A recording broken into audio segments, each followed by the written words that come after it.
Buenas noches, queridos. Que el Señor nos bendiga. Muchas gracias a la hermana Joana, que tuvo la dirección, ya varias semanas preparando su liturgia, y especialmente también al hermano Mario, que pudo orar, ¿cierto?, en este tiempo. Muchas gracias al Señor por este rico momento que estamos viviendo como comunidad, como iglesia. Son tiempos difíciles, son tiempos complejos que estamos viviendo en medio de esta pandemia, en medio de este coronavirus, en medio de tantas situaciones. Además, hemos tenido eh, numerosas personas que están a nuestro alrededor que han perdido su trabajo, amigos, hermanos, personas queridas que nosotros queremos decirle que pongan toda su confianza en el Señor. Tu dolor es nuestro dolor. Y queremos comenzar este, este sermón, queremos comenzar esta exposición colocando, ¿cierto? Como mis hermanos ya lo han hecho, toda la confianza en nuestro Dios. Te invito a depositar toda tu confianza en el Señor, en nuestro sabio Dios. Él es el Dios soberano, tiene control de absolutamente todas las cosas.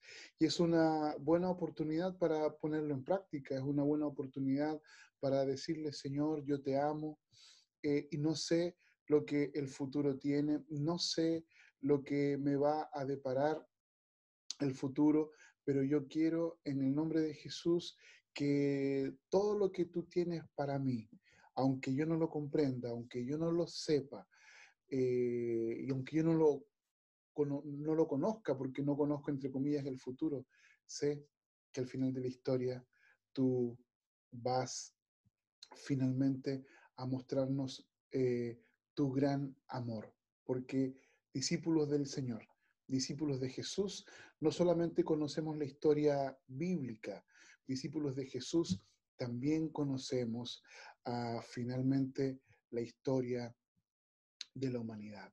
Así que por lo tanto, pensando en esto, estamos comenzando, retomando nuestra serie de exposiciones bíblicas que hemos denominado Comunidad de la Gracia, descubriendo la esencia de la fe cristiana uh, por medio de una vida en comunidad.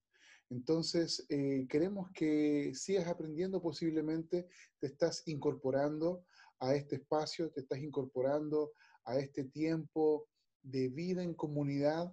Para los que no me conocen, soy el pastor José Prado, pastor de la iglesia presbiteriana Oasis de Redención, y quiero darle las gracias al Señor por tu vida y quiero que el día de hoy seas muy bienvenido. A todos los hermanos, que dispongamos nuestro corazón, nuestra actitud para poder recibir palabra de Dios. Dios te bendiga. Si es la primera vez que nos estás acompañando, te invitamos a que nos acompañes en toda la exposición, y si tienes alguna pregunta, alguna duda, puedas aquí mismo, ya sea en el Facebook o en YouTube, tú puedas colocar, ¿cierto?, tu mensaje, a ver si nos podemos comunicar contigo. Recibe un gran abrazo.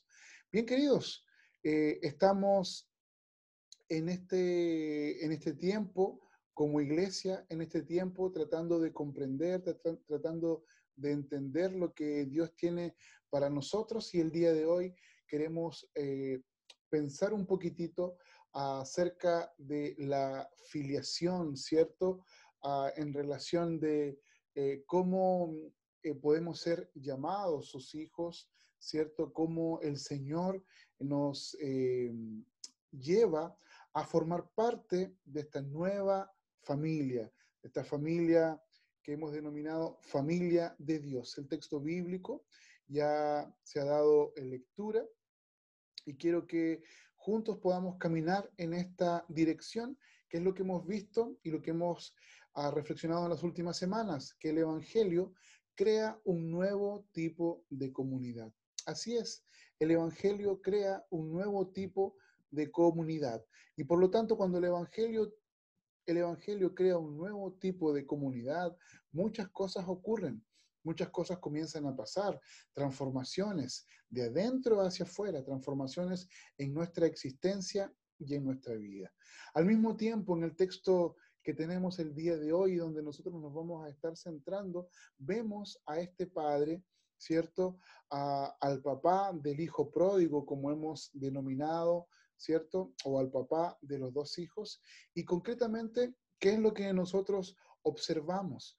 En medio de la fiesta, en medio de lo que está ocurriendo, cuando su hijo ya retornó, cuando su hijo ya está en la familia, cuando él le dio el espacio, él dice, mi hijo estaba muerto. Mi hijo estaba muerto. Y en este aspecto es fuerte que nosotros podamos reflexionar y pensar en esto. Pero ¿qué significa? ¿Qué significa esta frase? Porque este hijo mío estaba muerto y ha revivido. Este hijo mío, ¿cierto? Estaba muerto y ha revivido. Entonces, pensamos y reflexionamos. ¿Qué significa ser hijo? ¿Ya? Queremos pensar también cómo ser hijo en la antigüedad, qué significaba, cuál era la profundidad, ¿ya? Cómo era ser hijo en la antigüedad. Y al mismo tiempo, cómo la escritura trata la afiliación, ¿ya? Y en este aspecto vamos a observar dos perspectivas importantes. Primero, poder entender acerca de un poco de la afiliación eterna y que podamos explicar un poquitito el día de hoy, pero al mismo tiempo también cómo nosotros, ¿cierto? Pasamos a ser hechos hijos de Dios. Entonces, lo primero que a mí me gustaría poder invitarlos a pensar y a reflexionar en este tiempo de ser hechos hijos de Dios, tenemos que comprender cuál es la esencia de ser hijo, cuál es la esencia de ser hijo.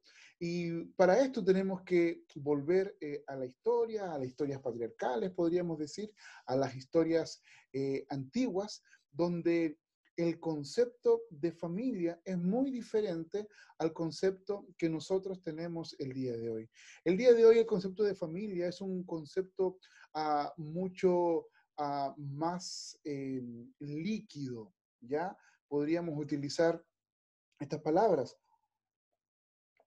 Pero para la antigüedad, el significado de la familia, la formación de la familia era una institución sólida, era una institución muy, pero muy robusta. Otras veces ya hemos hablado acerca de la importancia del nombre. Quiero recalcar algunas cosas que son interesantes para poder evaluar esto. Primero, para aquella época, ¿cierto?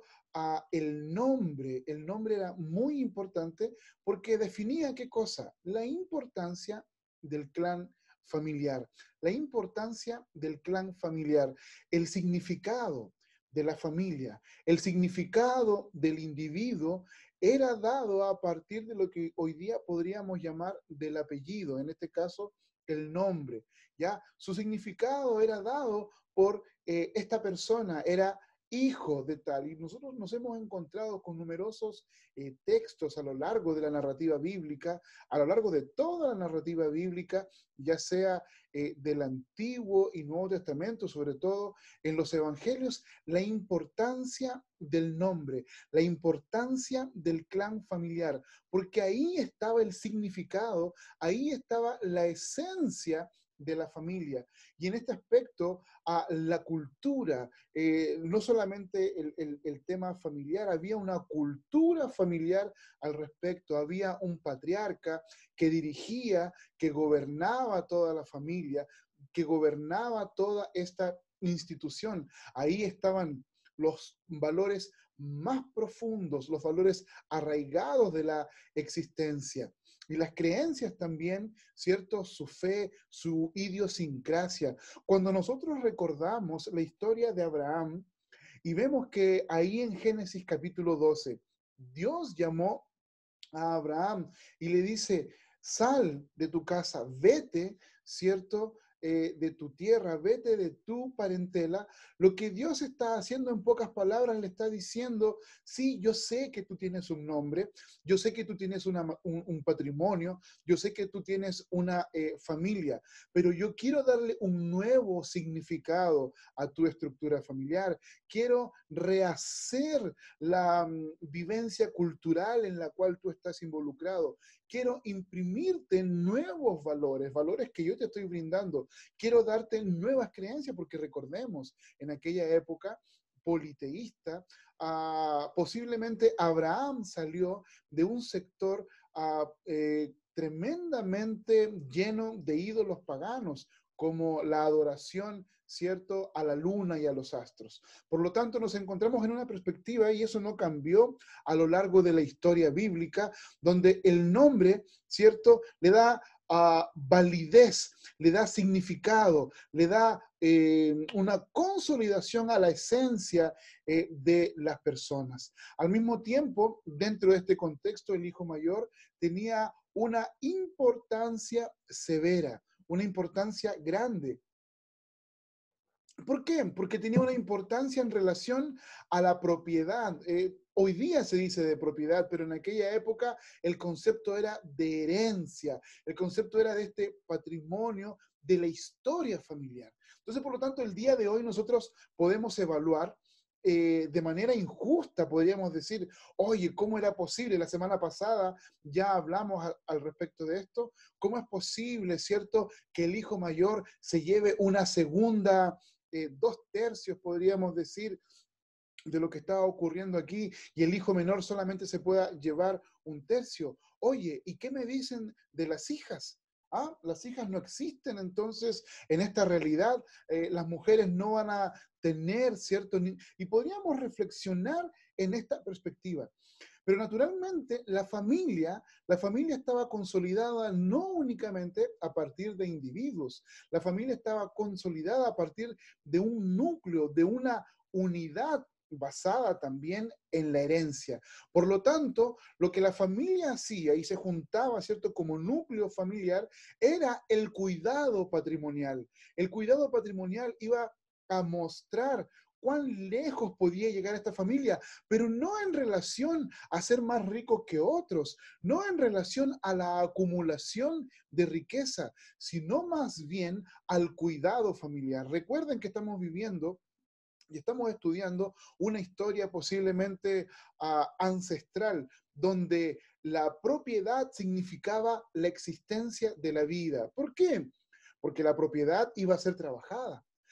No estamos hablando de aquí de un sueldo mensual, estamos hablando de una propiedad en la cual si tú la trabajas, tenías un resultado, y ese resultado te iba a poder brindar el bien familiar. Por lo tanto, la herencia, el patrimonio, tiene que ver con este cuidado, con esta historia. Por lo tanto, el hijo mayor tiene esta tremenda responsabilidad. La responsabilidad que la familia es la forma más básica de gobierno. La familia es la forma más básica, y no únicamente de ser el papá, ¿cierto? Y de gobernar con brazo de hierro. Estamos hablando que concretamente la familia tenía una historia, y el cuidado de esa historia, el cuidado de los hijos, el cuidado de la cultura familiar estaba en manos del hijo mayor. Entonces, por lo tanto, el hijo mayor no debía revelar sus propios deseos, sus propias pasiones, sino que el hijo mayor renunciaba a todos sus anhelos, a todos sus proyectos. ¿Para qué? Para hacerse cargo de la historia familiar, para hacerse cargo de la herencia familiar, para hacerse cargo del patrimonio que tenía como objetivo el cuidado de la familia y preservar la familia. Por lo tanto, el nombre y el hijo mayor son fundamentales. Por lo tanto, el hijo mayor, ¿qué es lo que hacía? Aseguraba la riqueza. Pero cuando nosotros hablamos de que aseguraba la riqueza, lo que estamos diciendo es que el hijo mayor aseguraba el nombre, ¿cierto?, de la familia, la continuidad del nombre de la familia en esta perspectiva. Y esto es radical. Esto es subversivo en la perspectiva del día de hoy. Posiblemente tú seas una mujer y el día de hoy tú puedas estar diciendo, oye, ¿qué ocurre, cierto? Con esta perspectiva completamente machista, injusta, donde únicamente un hombre solamente tiene el control y el poder, y como se ha denominado esta cultura machista y patriarcal. Yo quiero invitarte a reflexionar y a pensar en esta perspectiva que obviamente a la luz de nuestra cultura posmoderna podríamos encontrarla llena, llena de injusticias. Pero quiero invitarte a pensar y a reflexionar en que tu historia también depende de esto. Y quiero que lo podamos aplicar de la siguiente perspectiva. Primero, recuerden, nos encontramos en un contexto en un contexto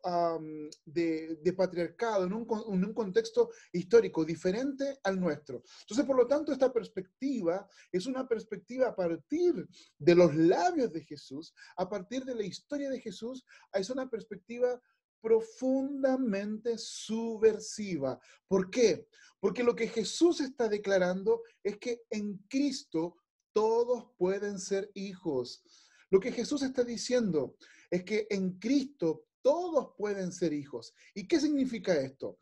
Que si eras esclavo, si eras siervo, si eras una persona que tenía que trabajar para su Señor, a partir de hoy tú tienes la posibilidad de transformarte en hijo. Es lo que está diciendo Jesús, que si eres esclavo, que si eres siervo, que si eres trabajador, tú tienes la oportunidad de transformarte en hijo. Y eso significa de transformarte también en parte de la herencia. Ahora, si eres mujer y tú estás mirando, oye, qué horrible esto, no existe ningún tipo de opción para las mujeres en este tipo de historia, lo que Jesús está tratando de demostrar a partir de la buena noticia del Evangelio es que por el sacrificio perfecto de Jesucristo, el Dios encarnado, las mujeres también son hermanas, las mujeres también son hijas y por lo tanto las mujeres también son herederas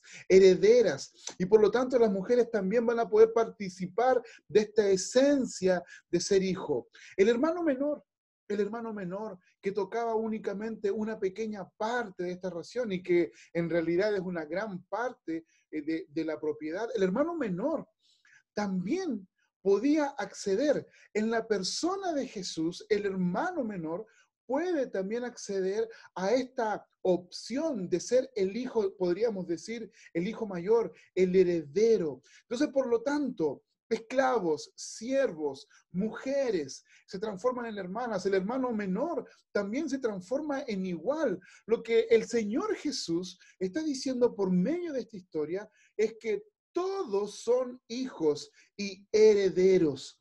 Todos son hijos y herederos a partir de la persona de Jesucristo. Esto es radical, esto es subversivo. No hay división, no hay separación, no hay injusticias. En la persona de Jesús, tú y yo, esclavo, siervo, hombre o mujer, somos herederos juntamente con Él. Y esto es muy fuerte, porque nos muestra que todas las barreras culturales, todas las barreras sociales son rotas. ¿Qué es lo que encontramos aquí? La esencia de ser hijo es que en la familia de Dios todos son hijos, todos son herederos. La esencia de ser hijo es que en la familia de Dios todos somos hijos, todos somos herederos, todos somos hijos, todos somos herederos. Tú eres hijo, tú eres heredero, si has creído en la persona de Jesús. En segundo lugar, este espacio, ¿cierto?, de reconocimiento de ser hijo de Dios, tiene que ver también con la comprensión que tengamos de la práctica de ser hijo. Y hay 4 elementos que yo quiero hablar rápidamente: seguridad, acceso íntimo, una relación existencial y una esperanza futura. Entonces, cuando uno ve la práctica de ser hijo, en primer lugar, la práctica de ser hijo te otorga seguridad. Por lo tanto, aquellos que no éramos hijos, aquellos que no somos hijos, ahora, por medio de un acto legal, por medio de una opción de inmediato, ¿cierto? Por este acto legal. ¿Cuál acto legal? El acto legal de la justificación. Ya lo veíamos un poquitito al respecto. Vamos a seguir trabajando en esta perspectiva. Pero este acto legal, ¿cierto? En el cual Jesús, el Dios encarnado, ocupa tu lugar y mi lugar como pecador en la cruz del Calvario, ¿cierto? Nos transforma, ¿cierto? En personas justas. Por lo tanto, esta justicia, ¿cierto? Que es imputada. Ahora de aquí en adelante, nosotros somos adoptados de manera legal. Ahora nosotros somos llamados verdaderamente hijos. El problema es que nosotros, al igual que el hijo menor, estamos tratando de buscar, ¿cierto?, el atajo. Al igual que el hijo menor, como lo veíamos la semana pasada, queremos volver al Padre, pero queremos volver al Padre a partir de nuestros propios deseos, a partir de nuestra propia perspectiva. Nosotros queremos volver al Padre diciéndole, Padre, pucha, yo no quiero ser hijo, quiero estar cerca tuyo, porque cerca tuyo voy a poder ser un trabajador. Y si soy un trabajador, voy a poder devolverte todo aquello que, entre comillas, yo malgasté. Y esa es nuestra perspectiva como hijos, entendiendo que nosotros somos herederos y que tenemos la opción legal, no la queremos tomar. ¿Por qué? Porque en el fondo pensamos que nosotros no merecemos el amor de Dios, que nosotros no merecemos el amor del Padre. Y por lo tanto, como no merecemos el amor del Padre, tratamos de hacer un sinnúmero de cosas, tratamos de cumplir un sinnúmero de reglamentos para cumplir, ¿cierto? Esta aceptación, de ser aceptados, ¿cierto? Pero lo que yo te quiero enseñar el día de hoy, lo que yo te quiero mostrar, que este pasaje maravillosamente nos está mostrando del hijo pródigo y en esta perspectiva es que tenemos seguridad como hijos. Tenemos seguridad como hijos. Recuerda, mi hijo, el que yo pensaba que se había muerto, ahora vive. En segundo lugar, esta práctica de ser hijo tiene que ver también con la práctica, ¿cierto?, de la intimidad, el acceso a la intimidad. ¿Por qué? Porque los hijos, ya, en este caso no importa si es un hijo de sangre o es un hijo adoptivo, es un hijo concretamente con todas las de la ley, aunque no tenga la sangre. Los hijos tienen acceso total. Los hijos tienen acceso total. Nadie más tiene acceso, ¿cierto? Que los hijos tienen. Nadie más tiene acceso. Yo puedo, ¿cierto? Tener amigos. Yo puedo tener personas conocidas. Yo puedo tener una cercanía, pero únicamente mis hijos van a tener un acceso íntimo. Yo puedo estar con el mismísimo presidente de la República. Puedo estar, ¿cierto?, con la estrella de rock más grande, pero solamente con mis hijos voy a poder tener un acceso de intimidad totalmente diferente. Y no como lo hicieron los papás, ¿cierto?, de algunos pequeños. Yo no sé si ustedes han visto estos nuevos documentales en relación a lo que ocurrió con pequeños niños y este cantante, el rey del pop, Michael Jackson. Porque estos padres, desde cierta perspectiva, lo que hicieron fue abrir su espacio de intimidad y ofrecérsela a una persona desconocida. Hijos no tienen ese acceso cuando los padres son cuidadosos, cuando los padres tienen ese acceso. Únicamente los hijos tienen un acceso profundo a una relación, a una profunda intimidad con los papás. Nadie más. A veces esto ocurre, ni siquiera nosotros entre esposos podríamos tener este tipo de cosas o favores.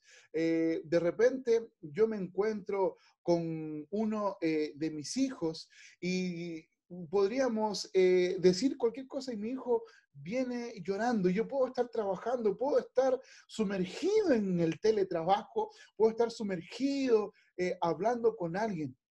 Pero si mi hijo viene llorando y me busca, no existe nada que yo esté haciendo que no deje para poder observar y cuidar a mi hijo. No existe nada que ocurra que yo pueda abandonar en ese minuto si veo que mi hijo está sufriendo para poder hacerlo. ¿Por qué? Porque los hijos tienen acceso íntimo, real y verdadero. Esta práctica de ser hijos nos muestra también que existe una relación existencial, existe una relación dulce y una relación llena de amor, de cuidado y cariño. Para aquellos que somos padres, percibimos y entendemos que esta relación, ¿cierto?, de apego, esta relación profunda con los hijos, no tiene cierto precio. Y aquellos que no han tenido hijos propios, pero que han tenido el apego por medio de la adopción o el apego por medio de incluso sobrinos, por medio de personas que aman, realmente perciben este profundo, esta dulzura y esta relación existencial que existe en este hecho de ser hijo. Por lo tanto, no solamente existe seguridad cuando somos hijos, no solamente existe esta intimidad de llegar a lugares que otras personas no llegan, sino que también en esta relación existencial de poder abrir el corazón y llenar de amor, de un cuidado, ¿cierto? De cariño. Pero al mismo tiempo, nosotros podemos ver que existe una esperanza futura. Existe una esperanza futura. El día de hoy, tú y yo estamos en medio de una pandemia. El día de hoy ya se han hecho eh, eh, patente los temores que teníamos quizás hace una semana, hace pocos días atrás, cuando decíamos, oye, cuando se acabe eh, la cuarentena total, vamos a tener un libertinaje de personas. Y bueno, ya lo vimos. El día de ayer nosotros tuvimos una perspectiva en la cual nuestra ciudad se inundó de gente, las calles llenas de personas. Y tú miras y tú observas la vida, es una vida triste, pareciera ser que el final ya está a punto de llegar. Pero alto, tú no eres cualquier hijo, tú no eres cualquier hija, tú eres un hijo de Dios, un hijo del Eterno. Y los hijos del Eterno no solamente conocemos la historia bíblica del pasado, también conocemos cómo es el fin de la historia. ¿Cómo es el fin de la historia? Y el fin de la historia dice que tú serás un heredero de un cielo nuevo y una tierra nueva. El fin de la historia dice que tú serás un heredero de un cielo nuevo y una tierra nueva. Mientras el mundo se preocupa por el dolor y el sufrimiento y tienen su foco únicamente en esa perspectiva, tú conoces el final de la historia. Y el final de la historia es que, a pesar de que te despidieron, a pesar del llanto, a pesar de la amargura, a pesar del dolor, el final de la historia te dice que tú tienes una esperanza futura y que esa esperanza futura está en ti, en que como hijo eres heredero de un cielo nuevo y una tierra nueva. ¿Por qué? Porque Dios Padre, cuando te adopta, y esto es algo importante, cuando tú adoptas, cuando yo adopto, cuando nosotros aquí en el mundo, cuando la gente adopta a algún niño en el mundo, lo más vital, ¿cierto?, es la sangre. Y nosotros encontramos en nuestro DNA, nuestro ADN. Si tú eres adoptado o si tú adoptas, jamás podrás transferir tu ADN a tu hijo. Eso no se puede hacer. Lo puedes tener de una perspectiva legal, de una perspectiva emocional, pero no podrás transferir esa esencia, podríamos decir, vital, entre comillas, que denominamos también como vida. pero por medio de la muerte de Jesucristo, el Dios encarnado, Dios Padre, te toma y te sella con su Espíritu Santo. Y por lo tanto, de aquí en adelante, tú como hijo tienes el sello, tienes el mismo ADN que Jesucristo, el Dios encarnado. El Espíritu de Dios está en ti. Así que por lo tanto, en esta práctica de ser hechos hijos, tenemos la seguridad. En esta práctica de ser hechos hijos, tenemos el espacio de intimidad, tenemos el espacio de existencial, pero por sobre todo tenemos una nueva esperanza para vivir en esta perspectiva, porque al final de la historia, tú como hijo serás heredero y coheredero con Jesucristo, el Dios encarnado. Tú también serás heredero de este cielo nuevo y de esta nueva tierra. En tercer lugar, quiero que podamos entender y comprender entonces esto de ser hecho hijo de Dios. ¿Qué comunidad resulta? ¿Cómo es la comunidad de los hijos de Dios? ¿Qué tipo de comunidad debemos ser?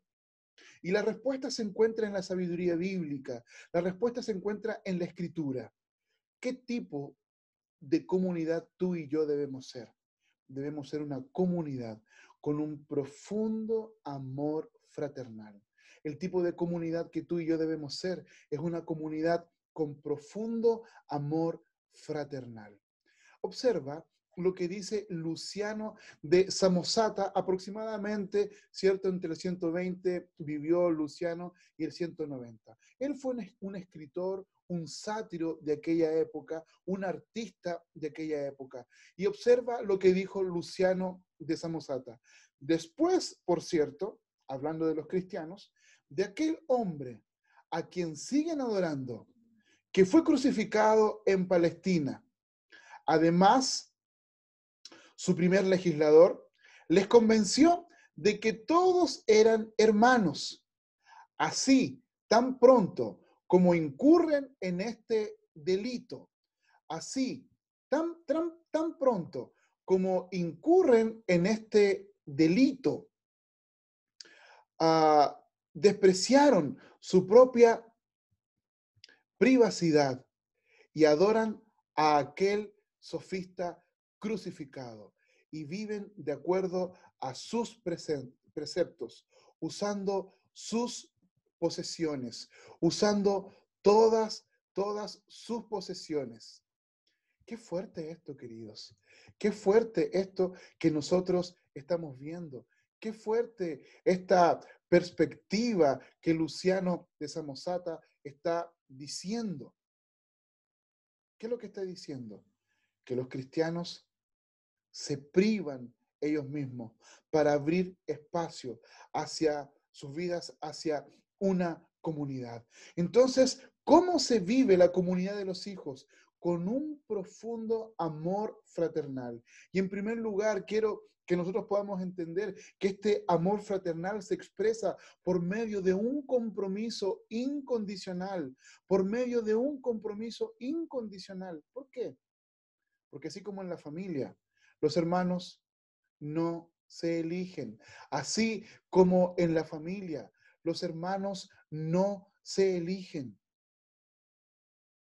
Tú no escoges. O sea, el día de hoy, si podemos hacer esta pregunta, puedes escoger a qué iglesia puedes irte. Puedes escoger y puedes decir, voy a participar de esta comunidad, esta iglesia no me gustó porque tiene esto, porque tiene esto otro, voy a esta otra iglesia. Pero cuando llegas a esa nueva comunidad, no puedes escoger a los hermanos. No puedes. Los hermanos no debes elegirlos. No es así como se hace. En tu familia, tú no elegiste los hermanos que tú tienes. Te fueron dados. Tú no eliges a tus hermanos. Simplemente tus hermanos llegaron y ahí están. Y por mucho que no te agraden algunas cosas de tus hermanos, por mucho que te desagrade, tú no los puedes evitar. Ellos están ahí.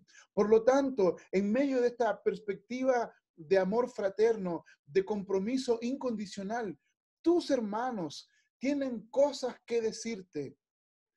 Tus hermanos tienen cosas que hacer por ti.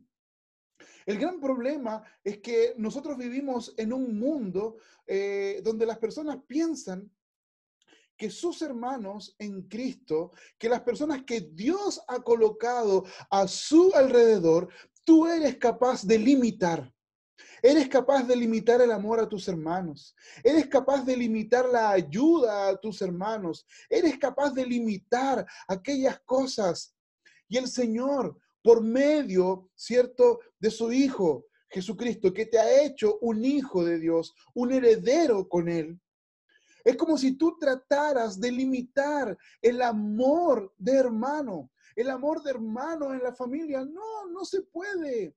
No se puede, porque en la medida que tú chocas más con tu hermano, en la medida que tú creces, se afianza, se consolida el amor, porque el amor demuestra este compromiso incondicional, que cuando tienes un problema, tu hermano puede hacer por ti lo que otros no pueden hacer. Esa sensación, ese deseo de querer ayudarte, solamente tus hermanos lo tienen. Tus hermanos en Cristo son los únicos que pueden decirte aquello que no quieres escuchar. Tus hermanos en Cristo, por el compromiso con Dios, son aquellos que pueden guiarte, que pueden hablar y que pueden hacer por ti cosas que nadie más en el mundo puede hacer. Solo tus hermanos pueden orar por ti. Solo tus hermanos pueden dejar ciertos espacios y arrodillarse y clamar por ti a tu Padre Celestial. En el mundo, no importa cuántos amigos tengas, no importa cuán influyentes sean. Y quiero decirte a ti que muchas veces has preferido amigos del mundo antes que a tus hermanos de la familia de Dios. No te equivoques. Sí, hay que amar a aquellos que no conocen al Dios creador. Hay que tener un buen corazón abierto para ellos. Pero solamente tus hermanos te dirán y harán por ti lo que nadie más puede hacer. Porque como hijos tenemos un compromiso incondicional con nuestros hermanos. Al mismo tiempo, este amor fraternal se demuestra por medio de la transparencia. Tus hermanos, lo vimos la semana pasada, tus hermanos saben quién eres. No importa qué máscaras te pongas, no importa cuánto intentes cubrir, no importa que te vayas temprano del culto, no importa que llegues tarde, no importa que te vayas temprano, no importa que no te comuniques con ellos. Tus hermanos, tarde o temprano, descubrirán quién eres. ¿Por qué? Porque los hijos de Dios tenemos un Padre y el Padre dice que Él revelará todas las cosas.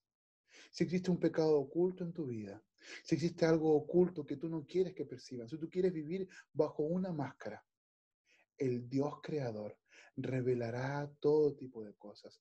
No importa cuánto guardes, no importa cuánto te escondas, no importa cuánto proyectes, no importa qué imagen tú quieras proyectar,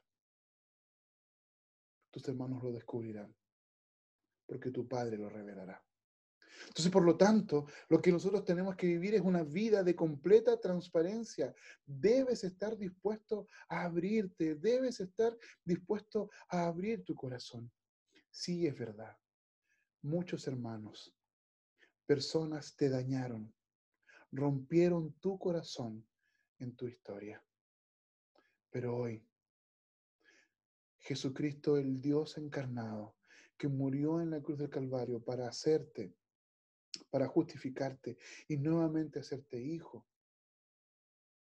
este Padre no es el padre que tuviste, no es la madre que tuviste. Y estos hermanos, aunque pecadores, son guiados por el Espíritu de Dios, llenos de limitaciones, pero como dice la Escritura, podemos llevar las cargas los unos de los otros. Es por eso que cada vez que tenemos encuentro de grupo pequeño, yo invito a las personas para que abran su corazón, para que compartan, porque cuando tú agradeces en un grupo pequeño, cuando tú abres tu corazón y compartes una petición, muestras y demuestras que también eres hijo. Muestras y demuestras que eres hermano, hermana, llena de limitaciones como un verdadero hijo. Por lo tanto, en la comunidad de los hijos, esta fraternidad se muestra también por medio de la transparencia. Y también se muestra esta fraternidad por medio de una gran generosidad. Y era justamente lo que decía Luciano de Samosata. Tenemos, ¿cierto?, derechos, y quiero que podamos entender esto en su perfecta realidad. Tenemos derecho sobre los recursos del otro, no a partir de tu exigencia, no a partir de decir yo quiero el recurso del otro. ¿Por qué? Porque cuando algo ocurre en la familia, estoy dispuesto a dejar mis recursos por mi hermano. Estoy dispuesto a dejar mis recursos por mi hermana. ¿Y quién lo pone? Eso es obra del Espíritu de Dios, es obra del Espíritu Santo que toca y transforma tu corazón. Luciano de Samosata dice, ellos han despreciado su privacidad y ahora están viviendo en comunidad. ¿Por qué? Él estaba enojado, él estaba con rabia, porque los cristianos estaban viviendo en comunidad y habían abandonado, entre comillas, la perspectiva pagana, la perspectiva de idolatría. Ahora la generosidad controla y domina sus corazones. Ahora la generosidad domina tu corazón como hijo. Por eso no únicamente cuando le duele algo a alguien de afuera, sino que cuando tú ves que algo le ocurre a un hermano tuyo, te duele en lo más profundo de tu corazón y tú quieres acudir, tú quieres correr y ayudar. Porque en este nuevo ADN que Dios Padre te ha incorporado, está el anhelo profundo de este amor fraterno, de ayudar, de ayudar. Justino Mártir dijo lo siguiente: nosotros, que solíamos valorar la adquisición de riqueza y posesiones más que cualquier otra cosa, ahora traemos lo que tenemos en nuestras cosas a un fondo común y lo compartimos con cualquiera que lo necesite. Antiguamente solíamos odiarnos y destruirnos unos a otros y nos negábamos a asociarnos con personas de otras razas y de otros países. Ahora, gracias a Cristo, vivimos juntos con esas personas y oramos juntos por nuestros enemigos. Solamente este hecho maravilloso de ser hecho hijo de Dios, esta filiación por la cual hemos sido traídos por la obra de Jesucristo, el Dios encarnado, permite que tú abandones tu egoísmo, que tú abandones tu individualismo y que ahora tú traigas todo tu corazón a esta olla común de la comunidad para compartirlo con cualquiera que lo necesite, decía Justino Mártir. Antiguamente nos odiábamos, antiguamente nos negábamos a asociarnos con personas de otra raza o de otro país. Ahora, por medio de la sangre de Cristo, vivimos con estas personas y oramos incluso por nuestros enemigos. Y en último lugar, querido hermano, querida hermana, el precio. ¿Cuál es el precio de ser hijo? Existe un precio. Existe un precio de ser hijo mayor. Como vimos inicialmente, la propiedad se le dejaba en su totalidad al hijo mayor. El hijo mayor era dueño de la totalidad, ¿cierto? De la propiedad. ¿Para qué? Para cuidar de la familia, para cuidar de esta herencia.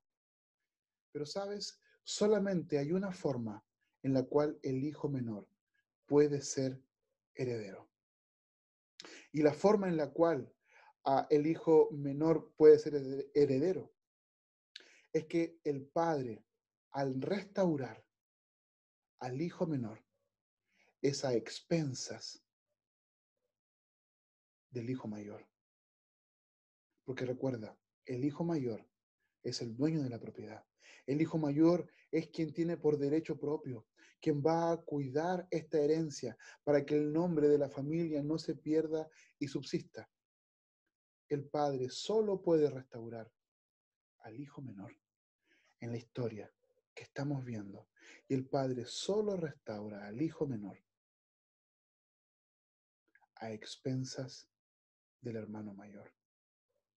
Pero el hermano mayor que tenemos en esta historia odia al hermano menor. El hermano mayor de esta historia odia.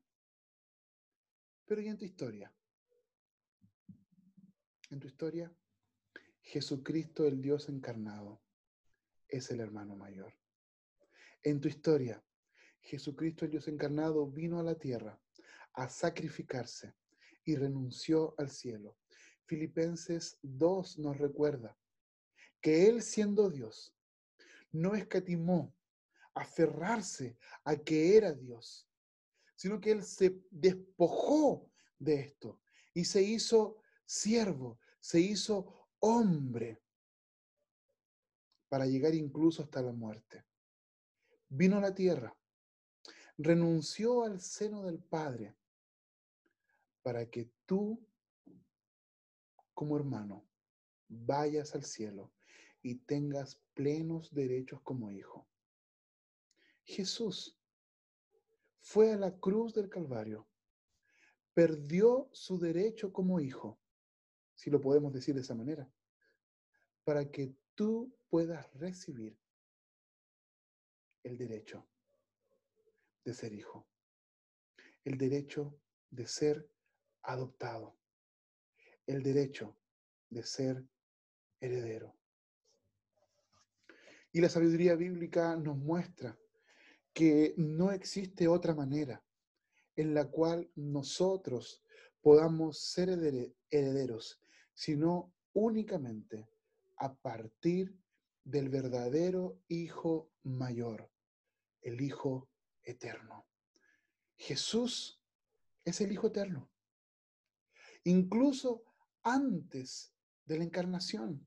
Jesús es el Hijo eterno y Él estaba ya antes de la encarnación, y el Dios Todopoderoso ha demostrado que Él está ahí antes de la fundación del mundo. Él está ahí antes de la fundación del mundo preparando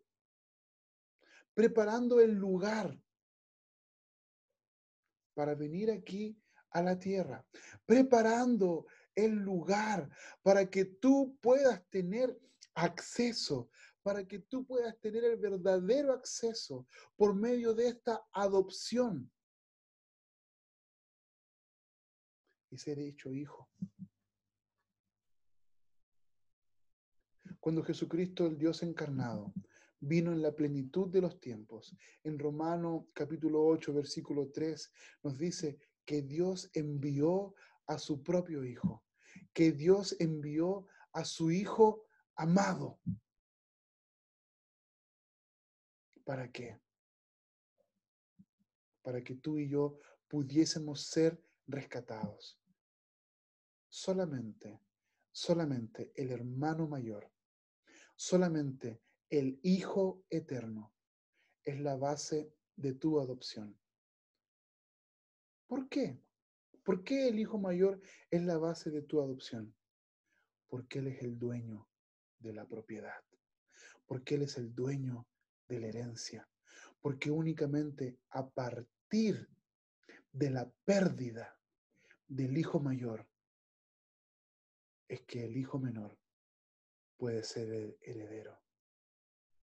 El verdadero hermano mayor paga el precio para que tú seas heredero. El verdadero hermano mayor paga el precio para que tú seas heredero, planificado, organizado antes de la fundación del mundo. En su encarnación, Dios envía a su propio Hijo, no escatima, no lo ahorra, para que tú puedas recibir esa herencia.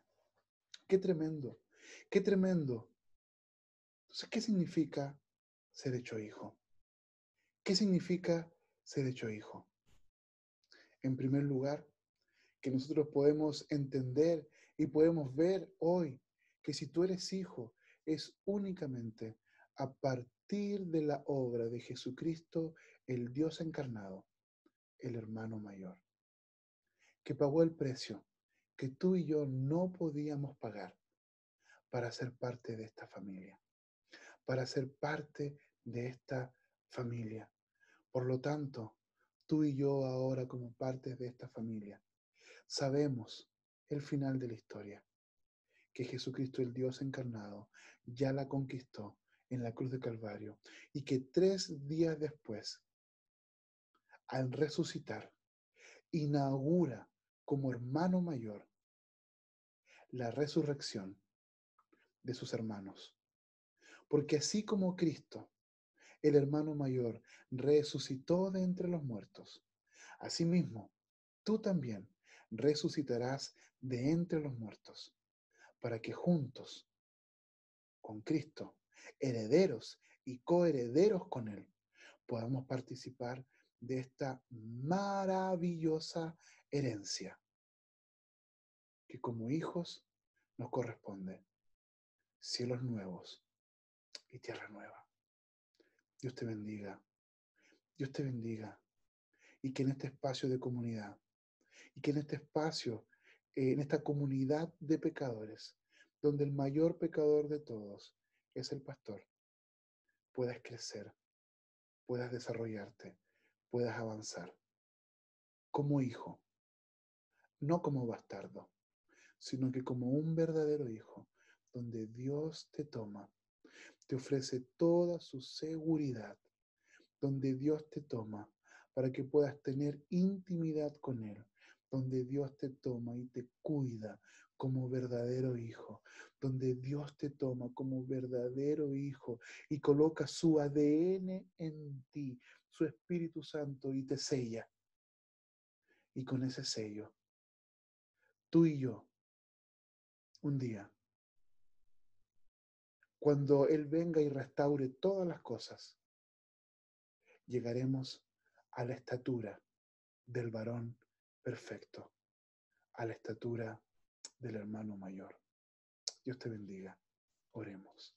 Gracias, Señor, por esta maravillosa verdad.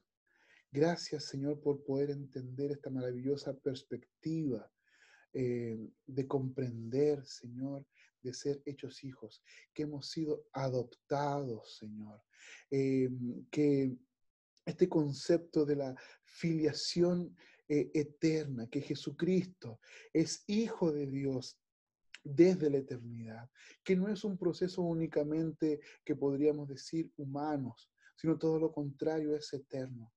Nos ofrece toda la seguridad, porque únicamente el Hijo eterno, dueño absoluto de todo el universo, de toda la propiedad, puede pagar el precio que nosotros no podíamos pagar para ser hechos hijos, hijos de Dios. Gracias, Señor. En el nombre de Jesús. Amén. Queridos, qué bendición tener esta oportunidad de compartir juntos, como hermanos, de poder entender que tú y yo podemos avanzar en esta perspectiva. El Señor, el Señor nos está acompañando, el Señor nos está guiando en esta perspectiva como hijos. Tú y yo estamos aquí. Tú y yo estamos siguiendo en esta jornada de hijo. Quiero invitarte para que durante esta semana vivas tu jornada como hijo, para que esta semana tú puedas vivir tu jornada como hijo. Te lo digo nuevamente para que en esta semana puedas vivir tu jornada como un verdadero hijo. Y que la gracia del Señor Jesús y el amor de Dios Padre, que nos ha adoptado como sus hijos, y la consolación de su Espíritu Santo esté con ustedes y con todo el pueblo de Dios sobre la faz de la tierra. Amén. Que el Señor te bendiga, que el Señor nos bendiga, que el Espíritu Santo pueda guiarte día a día. Ten una linda semana. Recibe un abrazo cariñoso. No dejes de vivir como hijo. No dejes de vivir como hija. Eres, somos herederos. Un abrazo y que tengas una linda semana.